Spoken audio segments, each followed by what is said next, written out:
Fala galera, seja muito bem-vindo à última aula do módulo de ataque de Beach Handball do nosso curso Formação de Treinadores. Parabéns por ter chegado até aqui, vamos seguir, tá? Então nessa aula eu queria falar com vocês sobre as variações táticas, ou seja, quais ferramentas que nós podemos usar para auxiliar os nossos jogadores a terem sucesso lá na quadra. Que, afinal, esse é o grande objetivo de qualquer treinador. Trazer soluções para quando a coisa não está funcionando, passar a funcionar. Essa é a nossa missão.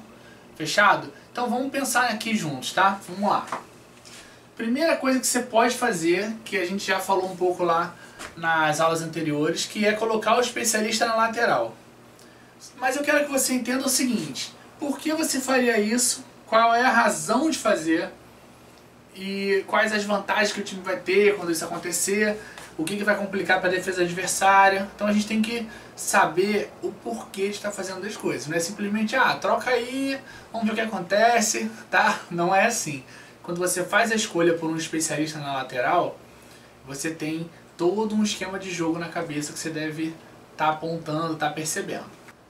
Eu coloquei aqui uma foto da Juliana, que pra mim é a melhor jogadora do mundo que faz o central sem a camisa do especialista. Capaz de girar, passar, arremessar e decidir muito bem. Foi eleita a melhor jogadora do mundo no último Mundial de 2018 lá na Rússia.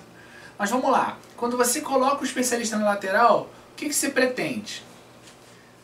Uma das características é: desloca a defesa para um dos lados da quadra. Você concorda que uma defesa em inferioridade vai sempre precisar negligenciar alguém? Quando você puxa o especialista para um lado, é natural que essa defesa acompanhe e vá para o mesmo lado.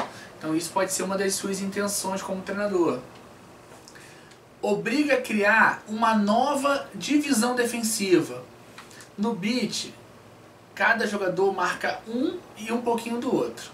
Cada jogador marca dois, na verdade. Tem duas responsabilidades. Quando você mexe com o esquema do jogo e puxa esse especialista para a lateral, a divisão fica comprometida, porque o jogador que marca na lateral, que podia vir ajudar mais no centro, agora não pode.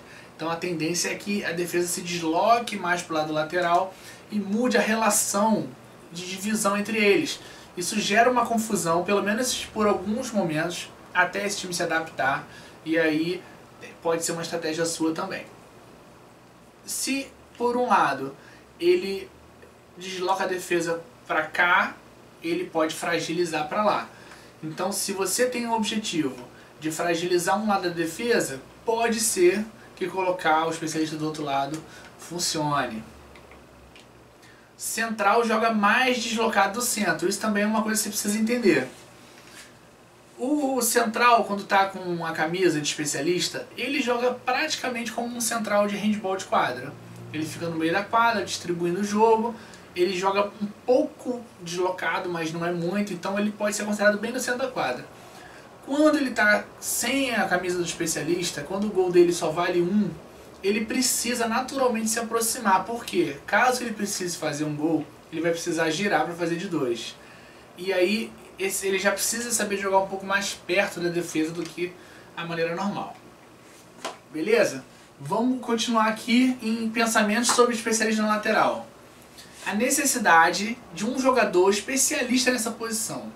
Não adianta você colocar alguém que não tem costume de fazer isso, costume de decidir, de passar, de enxergar o jogo para fazer uma posição dessa. Não vai dar certo. Por isso eu botei a Juliana aqui como referência para vocês. Então vamos lá. Você pode optar por atacar em 3 contra 2 e 2 contra 1 e usar o especialista para atrair defesa para um lado e forçar um jogo ali naquele outro espaço. Vou te mostrar como. E tem que tomar um cuidado especial que algumas equipes conseguem fazer, como o Catar e a Dinamarca masculino, por exemplo, que é colocar o especialista contrário à troca. Gera uma troca muito longa para o goleiro poder entrar, mas tem equipes que têm sucesso fazendo isso. Eu desaconselho, assim, não acho bom, nunca fiz com o time meu, mas algumas equipes conseguem fazer e funciona bem. É um ponto de atenção, beleza? Então vamos lá, vamos pensar juntos aqui. A configuração normal, como a gente falou, é um 3-1 com o especialista no centro. É o básico, é o que mais acontece. Quando a gente faz uma troca para o especialista na lateral, o que acontece? Primeira coisa é essa defesa deslocar um pouquinho mais para cá. Lembra que a gente falou? Deslocar a defesa para um lado? E aí, ó, esse central aqui, que não é especialista, ele já joga um pouquinho mais encurtado. Perceba que ele não está aqui na posição de centro da quadra. Ele já está um pouco mais deslocado, como a gente falou. A tendência é que o marcador de base, defensor de centro, ande um pouquinho e esse jogador aqui fique mais sobrecarregado, dividindo o pivô e o lateral. É mais ou menos o que acontece a maioria das vezes. Aí o pivô vai andar um pouquinho e a gente consegue gerar espaço. Então vamos ver agora a movimentação toda, como que é na hora lá do vamos ver. O especialista está na lateral, a defesa anda. A tendência é fragilizar um lado da defesa. Lembra que a gente falou agora há pouco? Se o especialista vem para cá, a tendência é fragilizar o outro lado da defesa, gerar um pouco mais de espaço para o lateral oposto. Isso pode ser uma estratégia boa? Pode. Uma outra coisa que você pode querer fazer um jogo de 2 contra 1 aqui no centro. E esse marcador estava incomodando muito seu central. Ele passa a ficar um pouco mais fixo e você tem mais liberdade para jogar 2 contra 1 no centro. Então, mudar o especialista para lateral é uma estratégia muito usada, mas você precisa preparar um jogador para fazer isso, do contrário vai ser horroroso. Tem que ter atenção nisso. Prepara uma pessoa para fazer esse papel, que saiba girar, saiba passar e saiba ler o jogo. E entenda que quando você faz essa opção, você está criando uma estratégia que favorece alguns pontos. E por outro lado, se você não tem esse ponto, por exemplo, se você tem esse jogador aqui da lateral, o último aqui, que está num dia ruim ou não tem capacidade de arremesso, e você coloca o especialista aqui, você está dizendo para a defesa que eles marquem 1 para 1, 1 para 1 e 1 para 1. Dessa forma você vai deixar o seu jogador que está com pior condição de ataque sozinho para arremessar. E aí sofrendo bloqueio, e aí você perde o jogador muito rápido. Então tem que ter muita atenção quando decide fazer essa opção de especialista na lateral. Entendido? Tranquilo?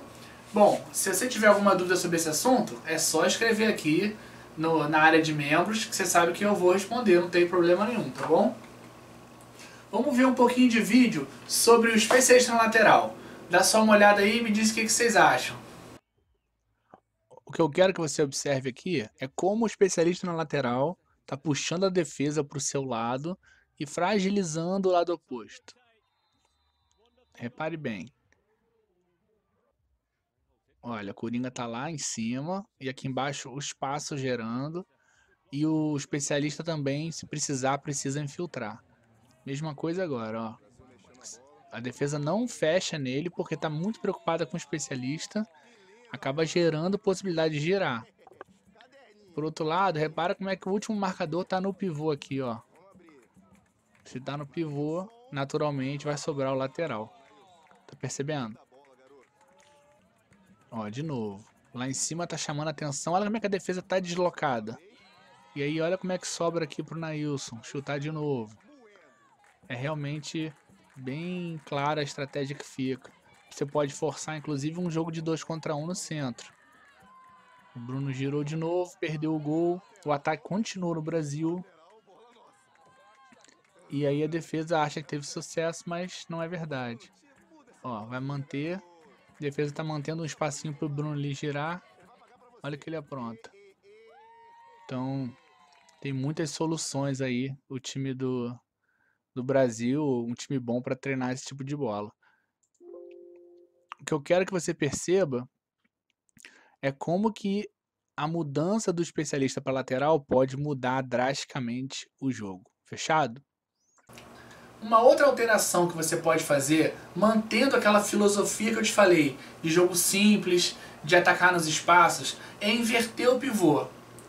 Se o pivô normalmente é um destro que joga na esquerda aqui do ataque, você colocar um pivô canhoto ou um pivô deslocado, no exemplo aqui eu coloquei o Gulliver, que é um jogador de 2 metros e pouco do Brasil. Quando ele vai para o pivô, fica muito difícil da defesa marcar. Vamos tentar pensar o que isso mexe com o jogo, para quando você for fazer essa opção, você saber o porquê você está fazendo isso. Ok? Vamos dar uma olhada. Mudança na organização defensiva.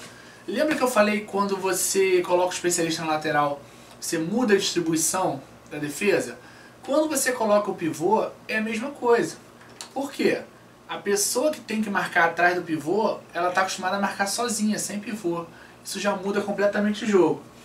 O seu central, que normalmente ataca numa trajetória para a direita, ou no espaço entre o central e o lateral da defesa, de cá, perto do seu lateral direito, na esquerda da defesa, né? Ele vai ter que inverter isso. Você vai precisar atacar ao contrário. Vai atacar pro lado de cá. Então ele tem que ser um cara habilidoso em fazer isso. Ou pode ser um cara canhoto. Ou pode jogar mais deslocado. O fato é, ele vai atacar num espaço diferente. E aí a relação defensiva muda totalmente. Gera dificuldade para o defensor. Eu coloquei isso. Por quê? O jogador que está... O defensor que está acostumado a marcar sozinho, quando marca o pivô, se enrola todo. E o defensor que está acostumado a marcar com o pivô, quando marca sozinho, também se enrola. Você colocar um pivô do outro lado, já muda muito a relação do ataque e defesa. Então, acostumado a marcar sem pivô, é isso que eu estou falando. Então, você muda a relação dos três, você gera dificuldade. O marcador do meio, que está acostumado a marcar o pivô aqui, vai passar a marcar o pivô ali, ou vice-versa. Então, trocar o pivô é uma ótima estratégia. Se você tiver um jogador canhoto e alto como o Gulliver, melhor ainda. Mas se você não tiver, pode adaptar alguém ali. Eu já joguei com destro ali pegando a aérea, fica um pouquinho mais torto, mas por alguns ataques é importante para fazer essa dinâmica de mexer com a equipe, tá bom? Algo que você deve pensar e cogitar para a sua formação tática. Vamos dar uma olhadinha num vídeo só de pivô canhoto. Vamos lá. O que eu quero que você perceba nesse vídeo é como que a defesa da Rússia se perde nas trocas defensivas ali, nas responsabilidades defensivas, só pelo fato de ter um pivô canhoto. Então eu vou deixar vocês verem, não vou falar tanto, mas perceba só como que eles têm dificuldade de manter a defesa e como que gera bastante infiltração, como é que gera um monte de falhas só pelo fato de ter o pivô canhoto.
Давай, Вовчик!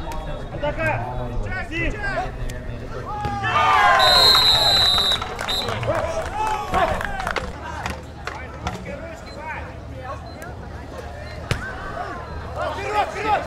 Gente, acompanha comigo.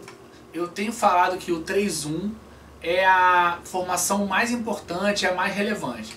Porém, a participação do pivô no jogo é fundamental para um jogo fluir bem. Quando o 3-1 tá ok, funcionando direitinho, não tem problema nenhum, você segue o jogo. Quando não tá, você colocar o pivô para participar do jogo e não só ficar lá no meio da defesa, isso gera uma transformação tática muito grande. Então vamos lá. Sem a bola, o pivô pode te ajudar ocupando o espaço de acordo com a proposta. Então, ocupando o espaço. Conforme eu falei, se ele quer ocupar o lado do canhoto, ocupar o lado destro, chegar um pouquinho para lá, um pouquinho para cá, subir para receber a bola, tudo isso é ocupação de espaço. Ele pode regular o aumento e a diminuição do espaço entre defensores. Se quando a bola vem aqui, ele abre muito, ele está aumentando o espaço entre esses dois. Se quando a bola vai para lá, ele fecha muito, ele está diminuindo o espaço entre esses dois. Com o corpo dele, ele é o cara capaz de fazer essa manipulação na defesa. O pivô, assim como o central, tem que ter em mente qual lado da quadra a gente quer deixar mais livre. É muito importante a atuação dele como um regulador do espaço de ataque e como uma referência de posicionamento ali. Vamos dar um exemplo para vocês entenderem como isso funciona, tá? Vamos lá. Perceba aqui, ó, o pivô se aproximou do marcador de meio, ele trouxe o lateral. Quando a bola está aqui, o lateral vai tentar andar para cá. Você percebe que eles ficaram bem próximos, então a regulagem de espaço ali foi feita de maneira que fica mais tranquilo para o lateral de lá jogar. Percebeu? Então, se a bola está aqui, o pivô andou para perto do base, trazendo esse lateral aqui. O que acontece? Libera o espaço para o lateral de lá. Uma simples regulagem de andar 1 metro para lá ou 1 metro para cá já faz toda a diferença. Vamos ver o exemplo contrário agora. O pivô, a bola está aqui, mas o pivô se mantém aberto. O que acontece? Favorece um jogo que quando o central ataca, esse espaço aqui está aberto para o pivô. E aí acaba que ele consegue usar esse espaço para ele mesmo. Então, muito importante ele ter esse tipo de ideia, se ele quer gerar espaço para ele, para o central, para o lateral. Tudo isso ele está fazendo um trabalho de regulagem espacial sem a bola. Ele só vai receber na hora de finalizar. E outras formas também de participação do pivô. Com a bola, por exemplo, toda vez que alguém está apertado, está sendo pressionado, o pivô se posicionar para receber essa bola, opção de passe, para continuar o jogo, para ser um elemento do engajamento, ser uma pessoa que vai participar.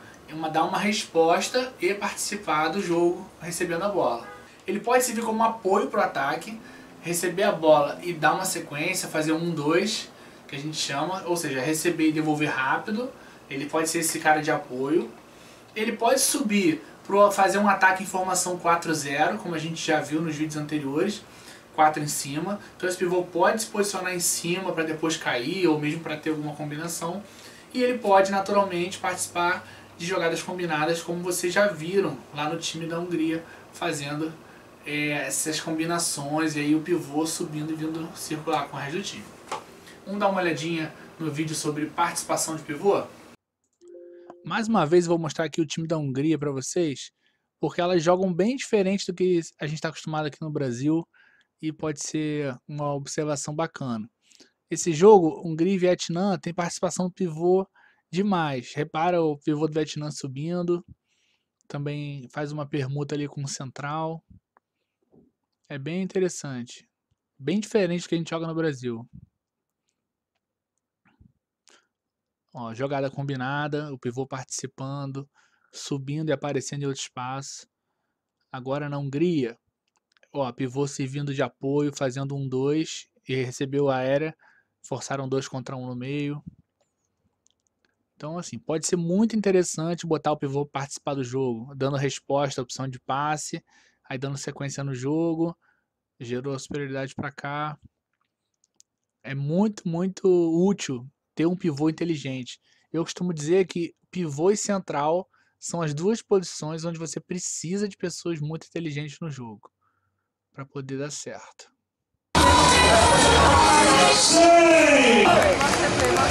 Fabiana, tem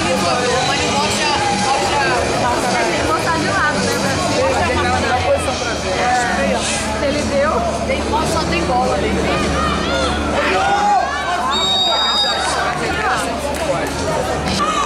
Our only way to the final, remember tomorrow, that's 6 p.m. final, 4 p.m.